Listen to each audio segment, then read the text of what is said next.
Hello, Rob from Fountain Pen Journey. Bit of a different video today.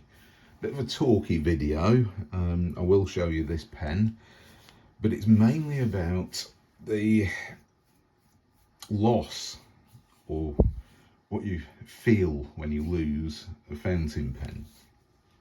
A few weeks ago at work, I had one of these fountain pens as my everyday carry, and I've been using it for roughly about a year and a half, maybe 2 years, solidly. Every day at work, really enjoy it. It's a brass fountain pen, it's a knockabout fountain pen, and I thought, yeah, unless I drop the thing nib down, this is going to be pretty indestructible.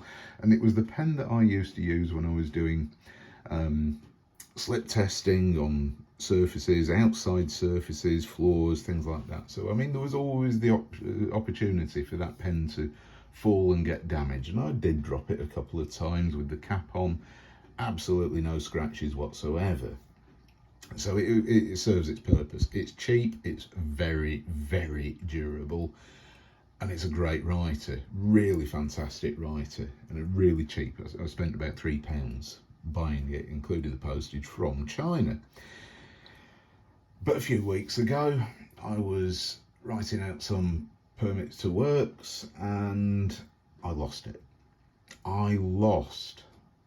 Actually proper lost a fountain pen. Now, I have lost a couple of other fountain pens over the last year or so. Moving house, suddenly we've got more space, there's more opportunity for things to get misplaced.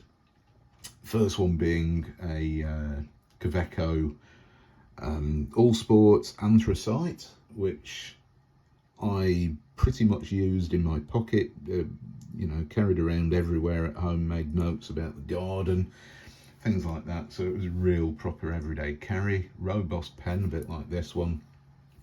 And that pen went missing several times, but I always found it, apart from one time when I didn't even realise it was missing, and I was moving the cushions on the sofa and found it down the back of those. So it was sort of down the back of the sofa, tucked away, and it was like, oh, didn't even realise I'd lost it. The other one was is a Jinhao X750, which I just had for similar purposes, and that tended to just go walkabout and missing quite regularly. I'm the only person in the household who uses fountain pens, so it's not like someone picked it up and walked off with it, which is a genuine risk, especially if you've got somebody who is just looking for, on a desk at work, say, for a pen, picks one up, doesn't even realise it's a fountain pen, it's something fancy, special, whatever, and just walks away with it. Losing it, physically losing it, is something else. I mean, I had this pen, really enjoyed using it, and it was, yeah, it's cheap and absolutely indestructible. So when I lost it, I was like, oh no, really gutted, totally gutted. In fact, I immediately looked around, couldn't find it. I thought, no, leave it a day. And this is my recommendation. If you're looking for a fountain pen that you've lost, I suppose the logic goes for anything else. First off, retrace your steps, check everything else where you might have been using it. I did. And sometimes if it hasn't turned up by then, we'll sleep on it and see what you wake up and think of in the morning. It may come to you where you left it or what you did with it. And that is my absolute recommendation for when you lose a fountain pen. You know, just try your best, but then when you get to the point where you're starting to get into search fatigue, have a break, go and have a sleep or whatever overnight and come back to it the next day. I did that, no sign of the fountain pen, and I was really gutted. So I went onto eBay at first, couldn't find this pen for sale anywhere, none of the usual Chinese sellers had it, and ended up going onto AliExpress and typing in brass fountain pen and trawling through every single listing until I found one, which I did, which is this pen. So this is kind of a pen mail video. The pen has never been marketed as Delight, but it's never really had a official brand either. often sold as brass pocket pen, which kind of puts it in Delight territory, because the Delight Alpha classic brass fountain pen always came in these boxes. Now Delight is a now banned brand name, trademark, whatever you want to call it, in Europe, because Kaweco basically went all out and trademarked Delight to stop Chinese sellers basically copying the Kaweco Sport, the All Sport, for the Delight Classic Alpha, so they could no longer market that pen under its name. So you will, but if you type in brass fountain pen, you will see the Delight Classic Alpha and very similar designs available for sale. This pen never ever was marketed under the Delight name, so I was very surprised when it turned up in this tin, which I must admit did get a bit of a bashing as it came through from China to the UK, but it's still nice to have a tin. There is the pen inside, brass pocket fountain pen, and I was so happy to receive this. Just try and get it out of the foam, very solidly in there, very secure.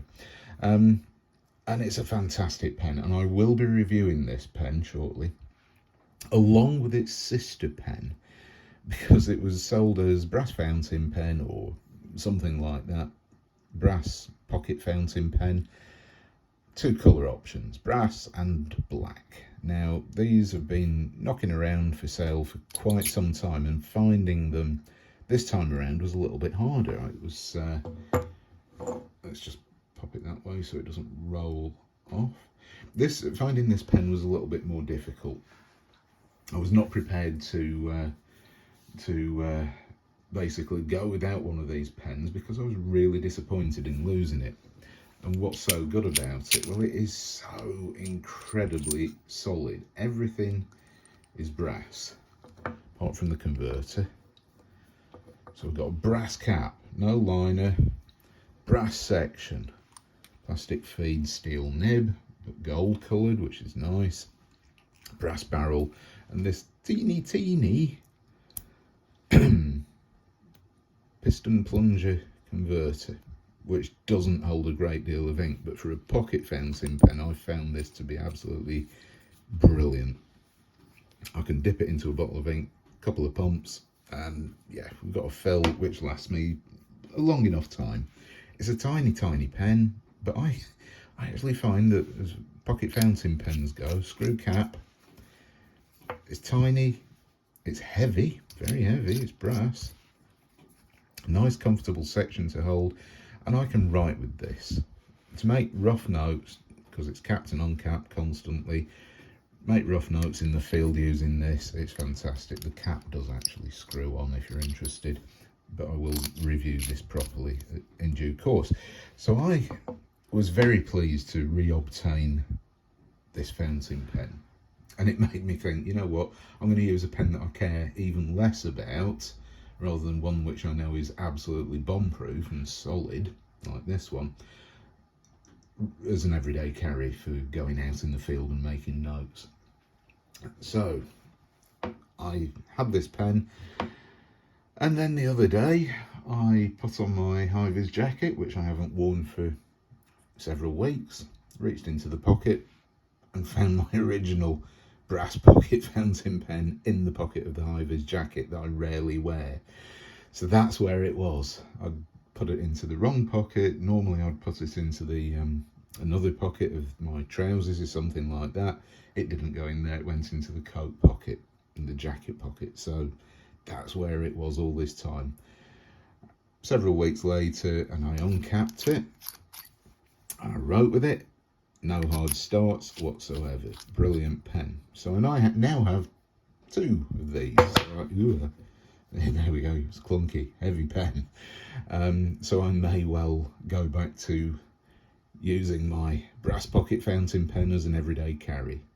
So I'm very pleased not to have lost that, and I've got another one for using at home until I lose that one too somewhere. So thanks very much for watching.